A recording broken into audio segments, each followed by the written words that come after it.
Bab 191, Melindungi Anak Sapi. Di ruang rahasia Dinas Rahasia Cabang Jiangnan, Mu Gaofeng mondar-mandir dengan cemas. Meskipun dia telah membawa orang kembali, 8 bawahannya tewas sekaligus kepada atasannya. Oke. Guan Chou berdiri di samping dengan ekspresi hormat dan berkata, "Kapten, bagaimana kalau kita membuat alasan yang masuk akal, dan mengatakan bahwa kecelakaan itu terjadi saat orang-orang kita melindungi Nona Qin?" Sebelum dia bisa menyelesaikannya, Mu Gaofeng melambaikan tangannya, "Itu tidak akan berhasil. Anda bisa keluar dulu dan saya sendiri yang akan memberi tahu bosnya." Dia perlu melaporkan masalah ini langsung ke Kepala Dinas Rahasia Cabang Jiangnan, tuannya Wu Ze. Setelah bertahun-tahun bergaul dengannya, dia memiliki pemahaman yang sangat jelas tentang kepribadian Wu Ze. Dia sombong dan angkuh, dan yang paling dia benci adalah ketika orang lain menipunya. Masalah saat ini begitu besar sehingga tidak mungkin untuk merahasiakannya, apalagi badan intelijen seperti Dinas Rahasia. Jika tebakanku benar, sudah ada laporan di depan Wu Ze, dan yang menunggunya adalah penjelasan pribadinya. Setelah ragu-ragu sejenak, dia memutuskan untuk mengatakan yang sebenarnya, karena dia juga mengetahui 2 sifat master lainnya, menyelamatkan muka dan melindungi betis. Jika dia mengatakan yang sebenarnya, segalanya akan lebih mudah ditangani. Sebagai muridnya, jika dia benar-benar dihukum karena masalah ini, Wu Ze akan dipermalukan. Memikirkan hal ini, dia mengeluarkan ponselnya dan memutar nomor Wu Ze, dan berkata, "Guru, murid ini telah mempermalukanmu hari ini." Orang lain di telepon bersenandung dan kemudian terdiam, jelas menunggu dia melanjutkan.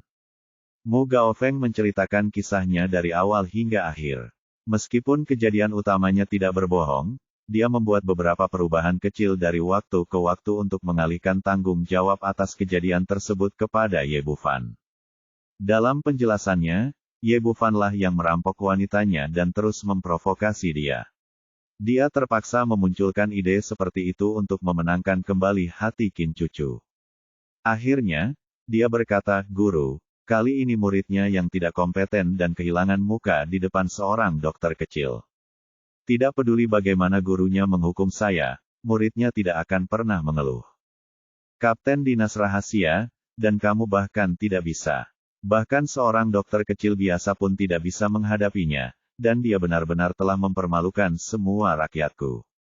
Wu Ze memarahi Mu Gaofeng melalui telepon, tetapi semakin dia melakukannya ini, perasaan Mu Gaofeng semakin stabil.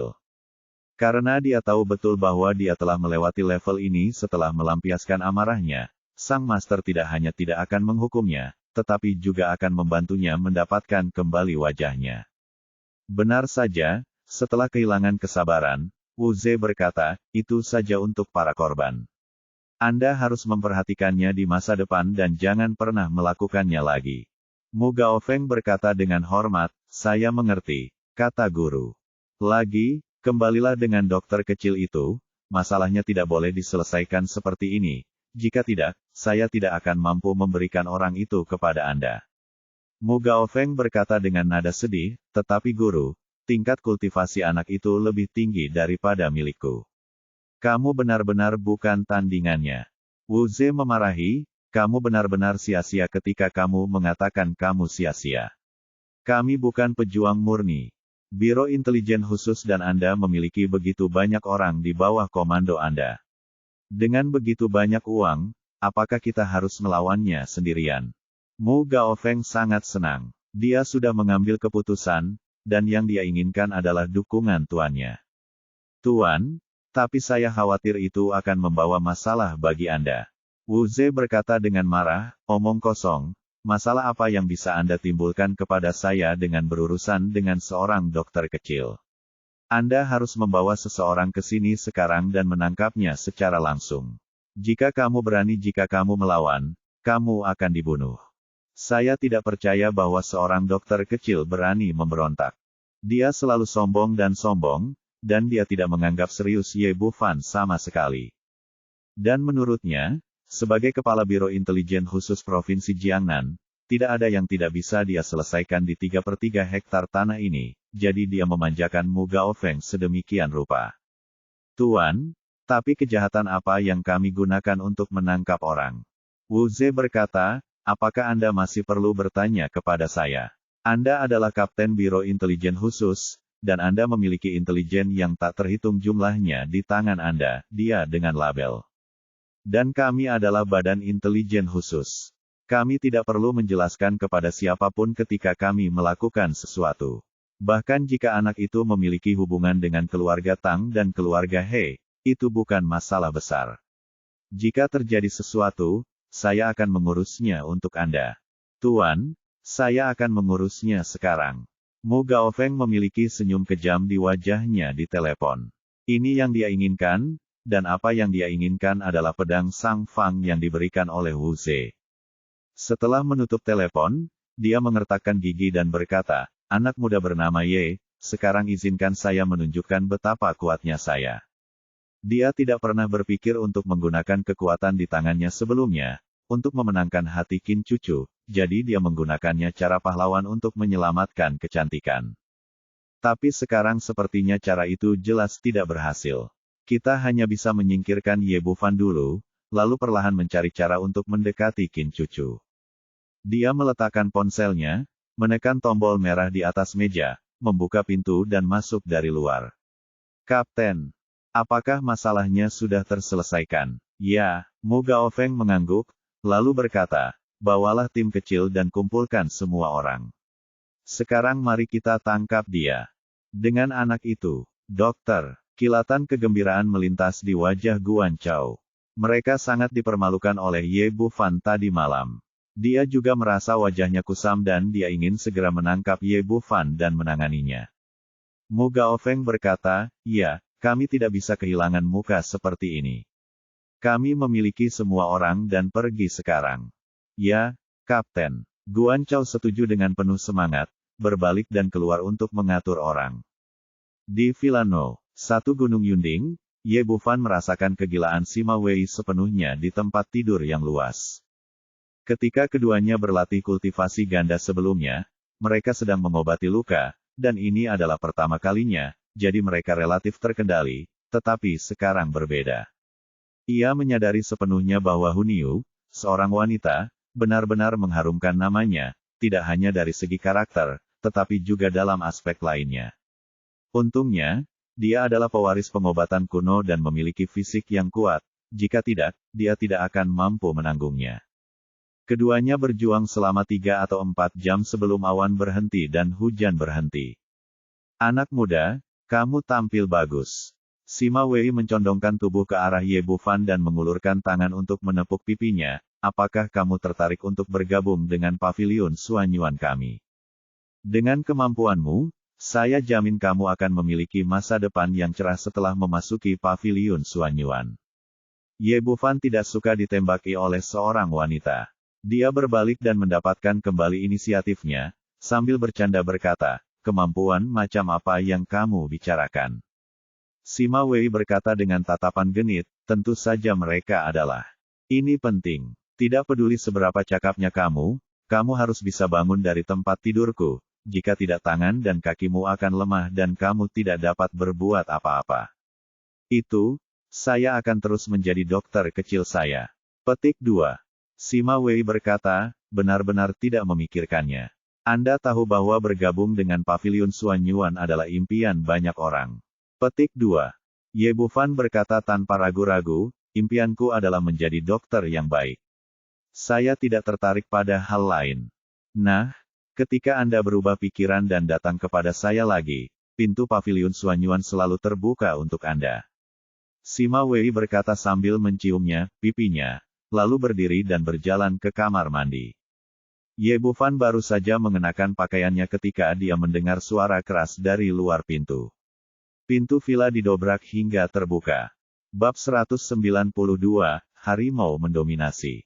Mu Gaofeng memimpin selusin orang dan 4 mobil ke Villa Yundingshan dengan marah. Tempat ini awalnya milik keluarga He. Ketika seseorang menerobos masuk, penjaga keamanan segera menghentikan mereka. Siapa kamu? Siapa yang mengizinkanmu masuk? Kata kapten keamanan dengan marah. Guan Chao meletakkan jendela mobil, memandangnya dengan jijik, lalu mengulurkan tangan dan mengeluarkan buku catatan kecil berwarna merah. Wah, kamu harus hati-hati, dinas rahasia sedang bekerja. Kapten keamanan melihat ide dinas rahasia. Karena terkejut, dia segera menyingkir untuk menyingkir. Keluarga He pernah membuat pernyataan khusus bahwa departemen khusus ini lebih menakutkan dari kantor polisi dan tidak boleh terprovokasi.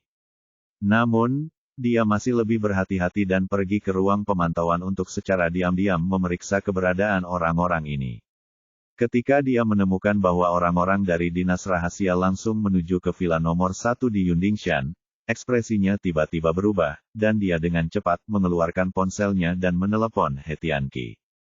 Mu Gaofeng memimpin orang-orang ke villa No. 1. Guan Chou berkata, Kapten, apakah kita memanggil pintunya?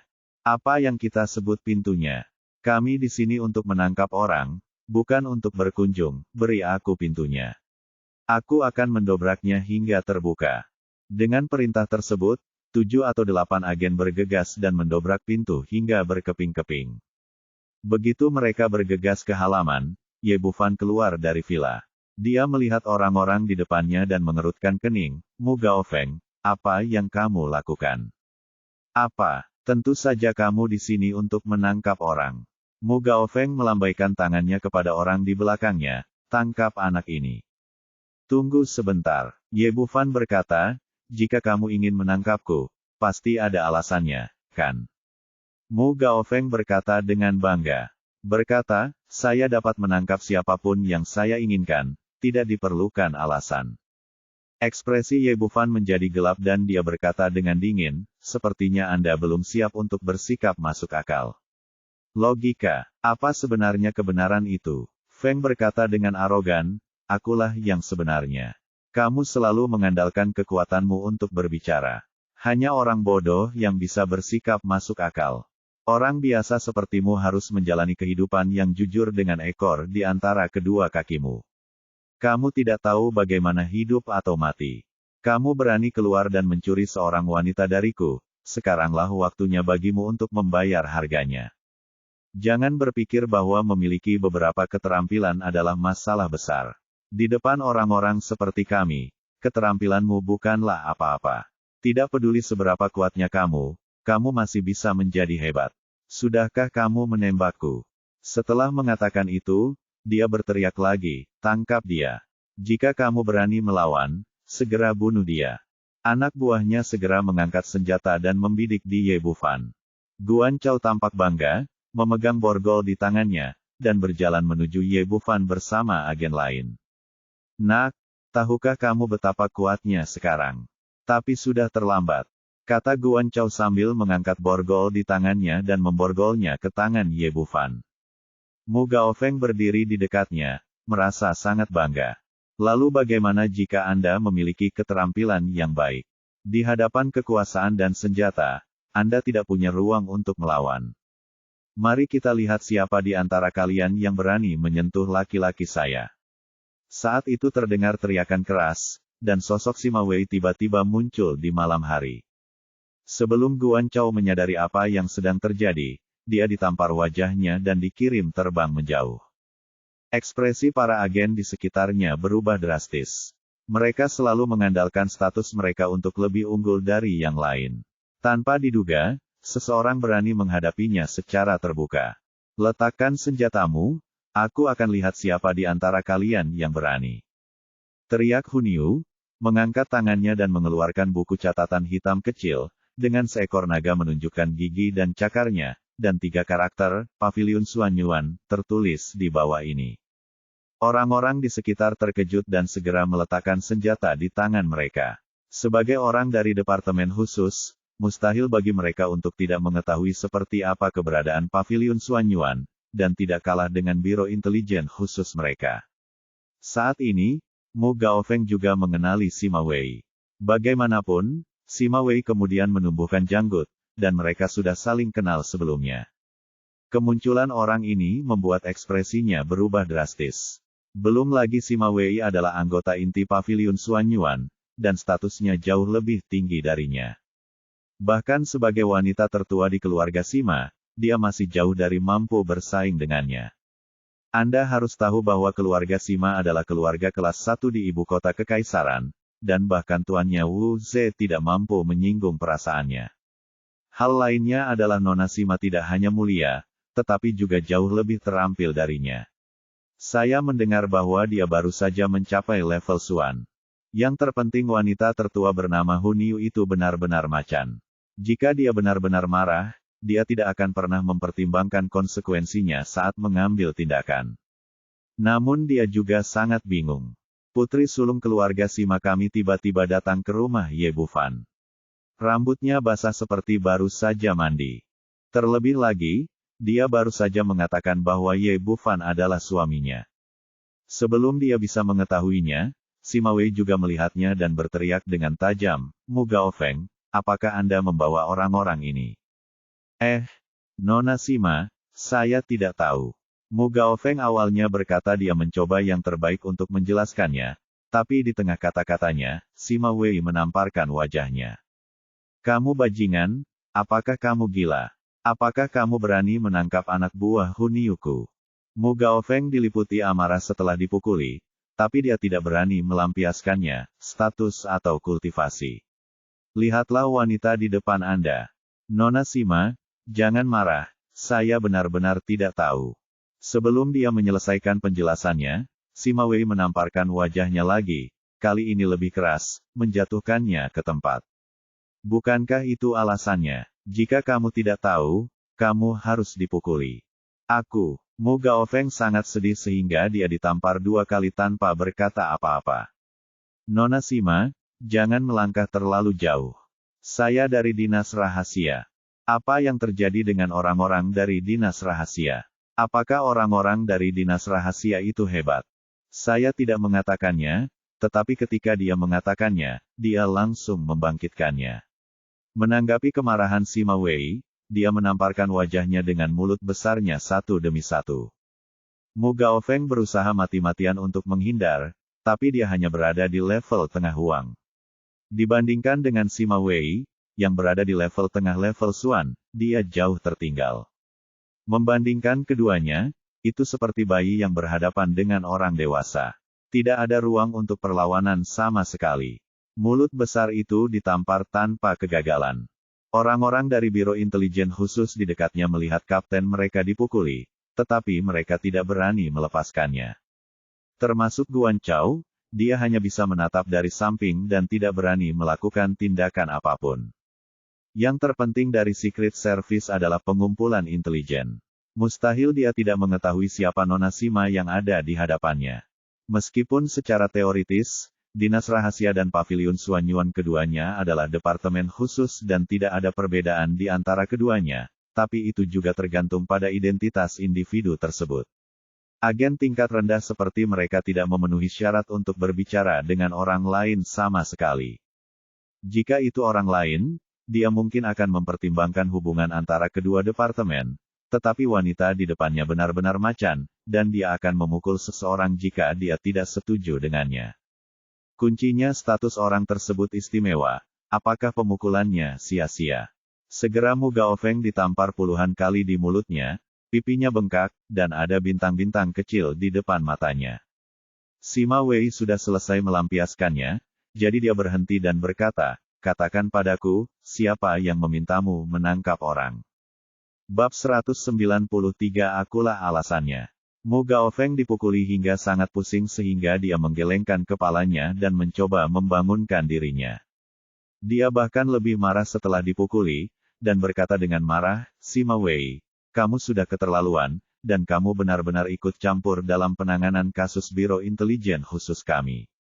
Ye Bufan hanyalah seorang dokter biasa. Apa salahnya jika kami mau untuk menangkapnya? Apakah masih mungkin? Apakah Anda ingin melapor ke Paviliun Suanyuan? Orang biasa, siapa yang memberimu keberanian untuk berbicara seperti ini?" Sima Wei berteriak dengan penuh semangat, "Jangan bilang dia seorang dokter, meskipun dia seorang pengemis, selama dia tertarik padaku, Sima Wei Men ditakdirkan bukan orang biasa, apalagi sampah sepertimu." "Kamu..." Mu Gaofeng sedikit sadar, dan dia ekspresinya membeku ketika dia memikirkan identitas pihak lain. "Sima Wei, biar ku beritahu, operasi ini adalah masalah besar. Tuanku setuju. Tidak ada cara lain, wanita lain itu terlalu kuat, dia hanya bisa menggerakkan tangannya, kuasai. Apakah lelaki tua itu Wu Ze? Hubungi dia sekarang dan mari kita lihat apa yang dia katakan. Petik 2. Ini. Petik 2. Mu Gaofeng ragu-ragu sejenak, tetapi akhirnya menelepon, berharap wanita ini dapat memberikan bantuan kepada tuannya sedikit menyelamatkan muka, kalau tidak hari ini tidak akan bisa berakhir. Panggilan itu baru saja tersambung, dan sebelum dia dapat berbicara, Sima Wei menyambar telepon itu dan berteriak ke telepon, "Pak Tua Wu, ini aku, Sima Wei." Awalnya mengira bahwa Mu Gaofeng memberikannya padanya. Panggilan itu adalah melaporkan hasil pertarungan. Dia sedikit terkejut saat mendengar nama Sima Wei, lalu berkata dengan senyuman di wajahnya, "Nona Sima, kenapa kamu? Apa yang bisa saya lakukan?" Bertanggung jawab atas Cia di Provinsi Jiangnan, ada juga beken yang sangat tangguh di Dinas Rahasia, tetapi masih tidak sebanding dengan Sima Wei, yang berarti dia juga tidak mampu menyinggung perasaan wanita ini. "Apa yang kamu bicarakan? Ye Bufan adalah anak buah Sima Wei-ku. Kamu, murid magang yang tidak punya otak, benar-benar membawa orang untuk menangkapnya. Kamu harus memberiku penjelasan tentang masalah ini." Bahkan di hadapan Wu Ze, Sima Wei tetap saja tidak menahan momentumnya. "Nona Sima, pasti ada kesalahpahaman di sini. Kami tidak tahu bahwa Ye Bufan ada hubungannya denganmu. Sekarang aku akan meminta Mu Gaofeng memberimu penjelasan." Menghadapi Sima Wei yang kuat, meskipun Wu Ze sombong, tapi pada akhirnya, dia hanya bisa memilih untuk menundukkan kepalanya. Bagaimanapun, latar belakang pihak lain terlalu kuat. Sima Wei mengangkat tangannya dan melemparkan teleponnya kembali. Mu Gaofeng mengambil telepon dan mendengar Wu Ze berkata, "Kita tidak boleh menyinggung perasaan wanita ini. Mari kita bersabar dan menangani masalah ini dengan baik. Kita akan memikirkan anak itu nanti." "Baik." Setelah mengatakan itu, dia langsung menutup telepon. Mu Gaofeng meletakkan teleponnya, hatinya terasa dingin. Wu Ze bahkan menyuruhnya untuk menanggungnya, tapi apa yang bisa dia lakukan? Sima Wei memandangnya dan berkata, "Bagaimana? Apa lagi yang ingin kamu katakan sekarang?" Mu Gaofeng menjilat bibirnya yang kering dan berkata dengan canggung, "Nona Sima, aku benar-benar minta maaf. Aku salah kali ini. Aku tidak setelah menyelidiki situasinya dengan jelas. Saya minta maaf karena tidak mengetahui bahwa Tuan Ye adalah pacarmu." Saat dia mengatakan ini, dia memelototi Guan Chao, menyalahkannya karena tidak mengetahui latar belakang Ye Bufan. Faktanya, Guan Chao juga dituduh secara tidak adil. Total waktu dari saat Ye Bufan bertemu Sima Wei hingga dia tidur dengannya adalah kurang dari 10 jam. Bahkan jika Guan Chao sangat mampu, mustahil baginya untuk mengetahuinya. Sima Wei berkata, "Tidak ada gunanya meminta maaf kepadaku. Kamu tidak menyinggung perasaanku. Minta maaf kepada laki-lakiku. Mu Gaofeng juga anggota keluarga kami dan memiliki pikiran licik yang dalam kepala, tidak akan ada lagi kecerobohan." Dia membungkuk dalam-dalam kepada Ye Bufan, "Maaf, Tuan Ye, saya salah kali ini. Saya berjanji tidak akan pernah bersaing dengan Anda untuk mendapatkan cucu lagi." Menipu Ye Bufan. Dengan satu pukulan, dia menceritakan kisah Qin cucu sambil meminta maaf. Menurutnya, Sima Wei terus mengatakan bahwa Ye Bufan adalah laki-lakinya. Jika dia tahu bahwa Ye Bufan berada dalam dua situasi berbeda, dia mungkin akan langsung gila. Ye Bufan juga terkejut, dan seluruh otot di tubuhnya menegang. Takut wanita ini akan segera melarikan diri setelah mendengar tentang Qin cucu. Guan Chao diam-diam memuji kaptennya atas taktiknya yang baik. Pria bermarga Ye itu pasti tidak akan sanggup menanggung beban itu sekarang. Namun di luar dugaan semua orang, Sima Wei tidak bereaksi sama sekali setelah mendengar tiga kata Qin cucu, seolah-olah dia tidak mendengar apapun. Melihat situasi ini, Mu Gaofeng diliputi kekecewaan dan hanya bisa berkata tanpa daya, "Nona Sima, Tuan Ye, jika tidak terjadi apa-apa, ayo pergi dulu." Benar-benar malu, tapi tidak mungkin. "Tunggu sebentar." Ye Bufan menghentikan Mu Gaofeng, "Siapa bilang kamu harus pergi?" Mu Gaofeng berkata dengan sungguh-sungguh, "Tuan Ye, saya sudah meminta maaf. Apakah permintaan maaf berguna? Ingin polisi? Ye Bufan berkata dan menendangnya ke tanah begitu saja. Kamu datang dan pergi begitu kamu datang, dan kamu mendobrak pintuku, mengapa kamu harus memberiku penjelasan? Kamu, Gao Feng sangat marah hingga dia dipukuli di depan banyak anak buahnya. Dia sangat ingin memerintahkan Ye Bufan untuk dibunuh secara langsung, tapi melihat Sima Wei yang sedang menonton dengan penuh semangat di sampingnya, dia akhirnya menahannya. Bukankah itu hanya sebuah gerbang? Saya akan membayarnya saja. Katakan, berapa harganya? Orang-orang harus menundukkan kepala di bawah atap. Mu Gao Feng akhirnya memilih untuk membayar. Itu benar. Ye Bufan tersenyum bercanda, pintu saya membutuhkan biaya pemasangan 1 juta yuan, jadi Anda dapat membayar 10 juta yuan. Apa? Anda meminta saya membayar 10 juta yuan untuk pintu 1 juta yuan Anda, dan mengapa? Apakah itu masuk akal? Mu Gao Feng melompat. Meskipun keluargamu kaya, tidak seperti ini. Ye Bufan tersenyum tipis, bukankah kaptenmu baru saja mengatakan bahwa kekuatan adalah kebenaran, dan hanya orang bodoh yang bisa berpikir.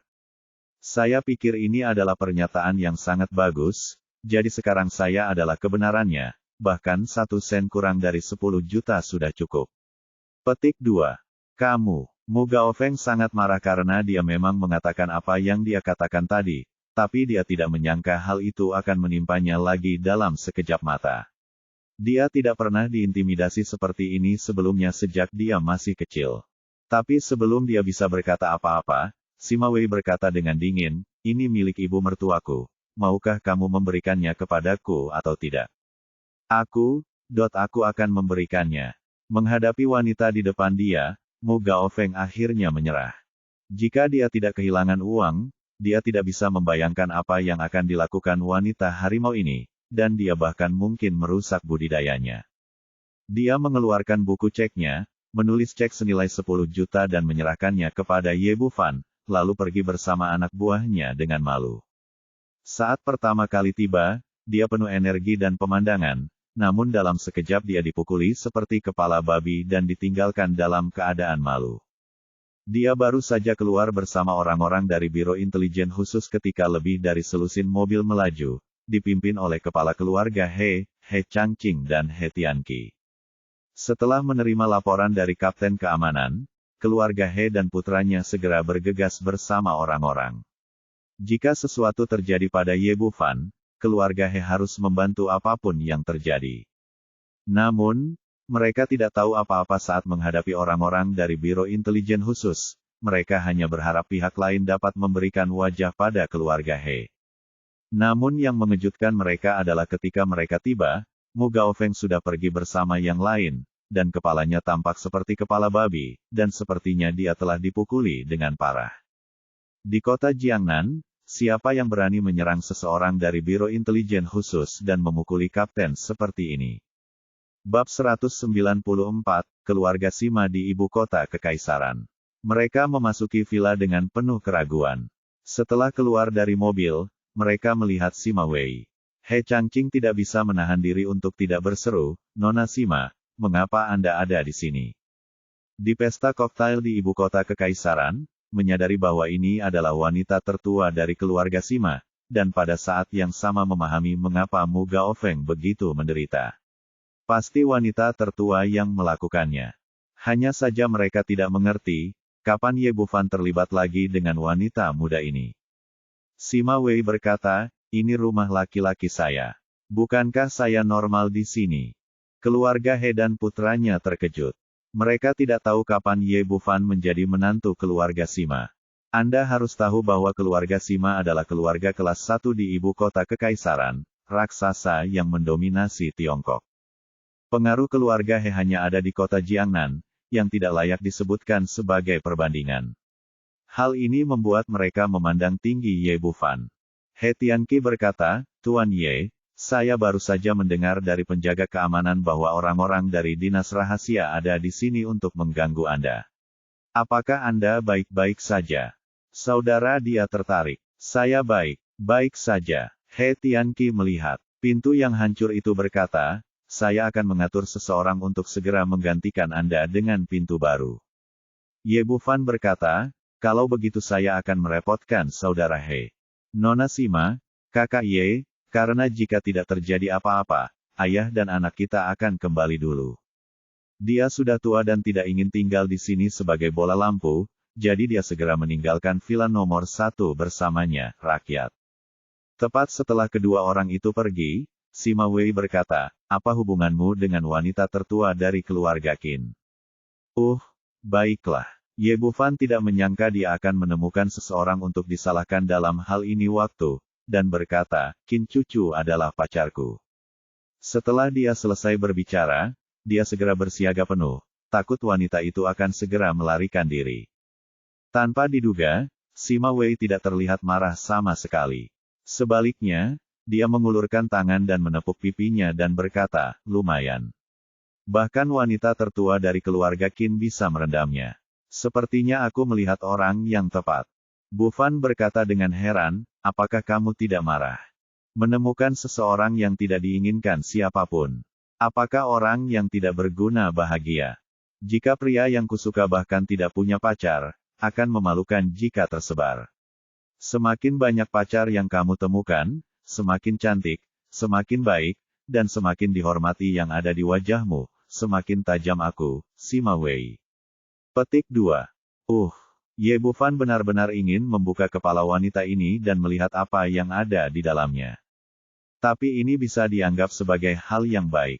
Sekiranya Gu Qingcheng dan yang lainnya bisa berpikir seperti ini, mereka akhirnya melihat keuntungan dalam diri Sima Wei. Dia bertanya lagi, apakah keluarga Sima terkenal di ibu kota kekaisaran? Sima Wei berkata, tentu saja, hanya orang bodoh sepertimu yang dapat bertanya bahwa keluarga Sima adalah keluarga kelas 1 di ibu kota kekaisaran, dan bahkan di ibu kota kekaisaran, seluruh Tiongkok memiliki pengaruh yang sangat besar. Jika tidak, menurut Anda mengapa Mu Gaofeng memandang saya seperti Sun Si? Dalam analisis terakhir, guru dan murid mereka takut pada keluarga Sima kita, bukan saya. Kata Sima Wei berbeda, dalam hal ini, lalu mengapa Anda mempraktikkan teknik atribut yang? Biasanya, dengan kekuatan keluarga Sima Anda, kami dapat menemukan serangkaian teknik yang bagus untuk Anda. Sima Wei berkata, kamu tidak tahu ini. Ada banyak pejuang di keluarga kami, dan ada banyak tuan. Sayangnya kakek saya sangat tradisional dan merasa bahwa anak perempuan tidak boleh mempelajari hal-hal ini. Nama yang dia berikan kepada saya semuanya sastra.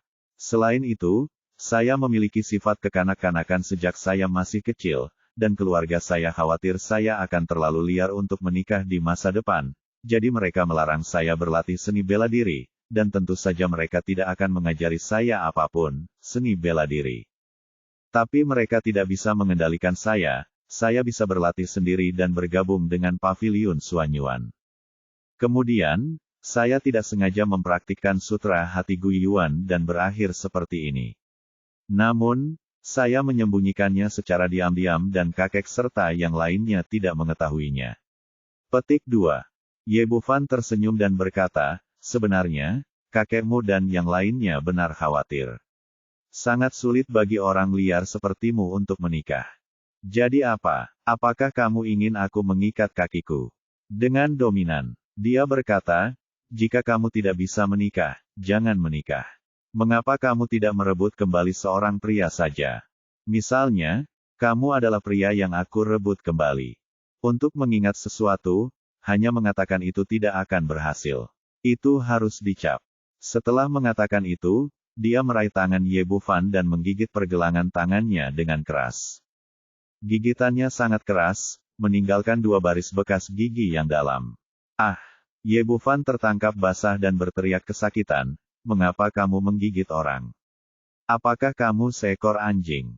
Itu salah, aku seekor harimau. Tidak memakan waktu terlalu lama, saya harus segera kembali ke Paviliun Suanyuan di ibu kota kekaisaran, dan saya akan kembali kepada Anda ketika saya punya waktu. Setelah mengatakan itu, dia memeluk Ye Bufan dan menciumnya dengan keras, lalu berbalik dan meninggalkan villa, dengan cepat menghilang dari pandangan. Ye Bufan melihat segel di tangannya dan tersenyum tak berdaya. Setelah semalaman, dia memang sedikit lelah, jadi dia kembali ke kamarnya untuk tidur. Hari sudah malam ketika dia membuka matanya lagi. Dia mengeluarkan ponselnya dan menemukan 2 panggilan tidak terjawab, satu dari Qin Cucu dan satu dari Han Sui. Sebelum dia dapat menelepon kembali, Qin Cucu menelepon lagi. Setelah panggilan tersambung, Qin Cucu bertanya, "Xiao Fan, mengapa kamu pergi? Mengapa kamu tidak menjawab panggilan itu?" Petik 2. Tidak ada, saya baru saja tidur dan telepon dimatikan. Kamu tidur jam segini? Hah, kupikir ada yang tidak beres denganmu, dan aku tidak mengkhawatirkan apapun. Ya, aku pulang terlalu larut tadi malam dan menderita insomnia, jadi aku tidur saja selama itu, hari ini. Itu bohong. Sulit untuk mengatakan bahwa aku dan Sima Wei sibuk berlatih bersama tadi malam. Dia segera mengganti topik pembicaraan dan berkata, "Apa kabar? Apa yang terjadi kemarin tidak membuatmu takut, bukan?" "Tidak apa-apa, aku tidak takut selama kamu di sini." Pipi Qin Cucu masih merah. Dia kemudian berkata, "Xiao Fan, sahabatku Cao Xiaowan mengundangku untuk menonton pertandingan pacarnya besok. Bisakah kamu ikut denganku?" Petik 2. Ya, adegan tersebut telah menghapus tugas Darknet. Khawatir tentang keselamatan Qin Cucu, dia tentu saja ingin mengikutinya. Dia bertanya lagi, "Permainan macam apa itu?" Qin Cucu berkata, "Pacar Xiaowan adalah seorang pria kulit hitam dan seorang petinju. Saya mendengar bahwa akan ada pertandingan tantangan besok pagi. Saya tidak tahu detailnya. Xiaowan itu seseorang sangat menghargai pacarnya dan ingin kita mendukungnya dan melihat seberapa baik pacarnya." Ye Bufan tidak peduli dan berkata, "Di mana posisinya? Aku akan menjemputmu besok dan kita bisa pergi ke sana bersama-sama." Xiaowan mengatakan itu di Aula Seni Bela Diri Universitas Kedokteran Jiangnan. "Hah, mengapa kamu ada di sekolah?" Ye Bufan sedikit terkejut pergi bermain di sekolahnya sendiri. Qin Cucu berkata, "Saya tidak tahu secara spesifik. Pokoknya, ayo pergi dan bersorak besok." "Oke, saya akan menjemputmu besok pagi." Keduanya membuat janji dan menutup telepon. Saat Ye Bufan meletakkan teleponnya, Han Sui menelepon lagi. Begitu panggilan tersambung, saya mendengar suara tergesa-gesa di ujung sana, "Xiao Fan, kamu di mana?" Bab 195 Aula Seni Bela Diri. Ye Bufan sangat merasakan ada yang salah dengan nada suaranya dan berkata, "Ada apa, saudara kedua? Apa yang terjadi?" "Saya tidak bisa menjelaskan satu atau dua kata. Katakan di mana Anda berada, dan saya akan pergi mencari Anda sekarang." "Baiklah kalau begitu, saya akan mengirimkan lokasinya," kata Ye Bufan dan mengirimkan informasi lokasi rumah mereka. Sekitar setengah jam kemudian, Han Sui datang ke pintu villa. Keluarga He memang sangat efisien. Saat Ye Bufan sedang tidur, dia sudah mengganti pintunya. Ye Bufan keluar dan terkejut saat melihat Han Sui. Dia melihat saudara keduanya telah dipukuli dengan hidung dan wajah memar, dan terlihat sangat menyedihkan. Han Sui memandangi villa itu dan melihat Ye Bufan berseru dengan takjub, "Saudaraku, rumahmu sangat indah. Kapan kamu membelinya? Jangan bicara tentang rumahnya. Mari kita bicara tentang wajahmu. Siapa yang membuatmu terlihat seperti ini?" Saat dia mengatakan itu, dia membiarkan Han Sui masuk ke aula villa. Setelah memeriksa, dia menemukan bahwa itu hanya luka kulit dan tidak ada luka pada otot dan tulang, jadi dia mengeluarkan obat sakit emas yang dia buat untuk mengobati luka di wajahnya. "Kakak kedua, katakan padaku, bagaimana kamu mendapatkan wajah itu?" Han Sui berkata, "Jangan bilang, aku pergi minum dengan teman-temanku tadi malam." Ye Bufan tersenyum dan berkata, "Kenapa, kamu punya? Dipukuli karena menggoda gadis lain?" "Omong kosong, bagaimana aku bisa melakukan hal seperti itu?" Sui mulai bercerita. Ternyata setelah insiden KTV terakhir kali, dia sangat iri dengan kemampuan Ye Bufan, jadi dia mendaftar untuk itu, Aula Seni Bela Diri Akademi. "Saya ingin mempelajari beberapa trik." Meski sekolah sedang libur, namun direktur dan wakil direktur Sasana Pencak Silat belum pulang. Bersama beberapa siswa lainnya, mereka telah membuka kelas untuk merekrut siswa guna mendapatkan sejumlah uang saku untuk semester berikutnya. Han Sui rukun dengan para siswa di gym. Setelah latihan kemarin, dia pergi makan bersama 2 orang lainnya. Tanpa diduga, ketika dia kembali, dia bertemu dengan 2 orang Afrika yang sedang mabuk dan menggoda seorang gadis Tionghoa dia dan menolak untuk melepaskannya. Beberapa orang memiliki rasa keadilan yang kuat dan pergi untuk menghentikan mereka. Namun, kedua orang Afrika tersebut mengandalkan kekuatan fisik mereka dan tidak menganggap serius ketiganya, sehingga beberapa orang mengambil tindakan. Meskipun ada 3 orang di pihak mereka, mereka semua adalah siswa baru Aula Seni Bela Diri. Meskipun ada 1 orang lagi, kekuatan mereka tidak jauh berbeda. Saya awalnya berpikir bahwa masalah ini akan berakhir seperti ini, tetapi saya tidak menyangka bahwa kedua orang Afrika itu menemukan sasana seni bela diri akademi sesuai dengan alamat seragam seni bela diri mereka hari ini, dan menantang mereka, mengatakan bahwa mereka akan membawa orang ke sana, untuk berkompetisi di gym besok pagi. Wajah Ye Bufan menjadi gelap. Dia tidak menyangka para pria kulit hitam ini akan begitu merajalela di negeri Tiongkok. Mereka tidak hanya menganiaya gadis-gadis, mereka bahkan berani datang untuk membalas. Dia bertanya, apakah Anda menerima tantangan itu? Tentu saja saya telah menerima tantangan itu. Han Sui berkata, Anda tidak peduli dengan hidup dan mati. Jika Anda tidak menerimanya, lakukan saja. Kami orang Cina laki-laki tidak bisa menakut-nakuti orang sampai mati bahkan jika mereka dipukuli sampai mati. Lagi pula, tetap saja gangster yang datang ke pintu. Sialan, kurator berkata, siapapun yang mereka temukan besok, kami akan mengambil alih. Bufan mengangguk dan berkata, kerja bagus, kamu punya nyali. Han Sui berkata, kami punya nyali, tapi semua orang di Akademi Seni Bela Diri kami memilikinya. Siswa di perguruan tinggi kami, atau siswa baru di masyarakat, saya selalu merasakannya, bahwa masalah ini agak tidak jelas, jadi saya datang menemui Anda. Anda bisa duduk untuk kami besok. Jika pihak lain datang ke sini dan mereka semua pemula, kami akan segera membunuh mereka. Anda harus mengambil tindakan pada saat itu. Anda tidak dapat mempermalukan Tiongkok. Tidak masalah. Sebagai orang Tiongkok, Ye Bufan wajib melakukan ini dan segera menyetujuinya, tetapi kemudian dia berkata. Memikirkan perjanjian dengan Qin Cucu, dia bertanya, kapan kamu dan di mana kamu? Han Sui berkata, pada jam 10 besok pagi, di Aula Seni Bela Diri kampus kita.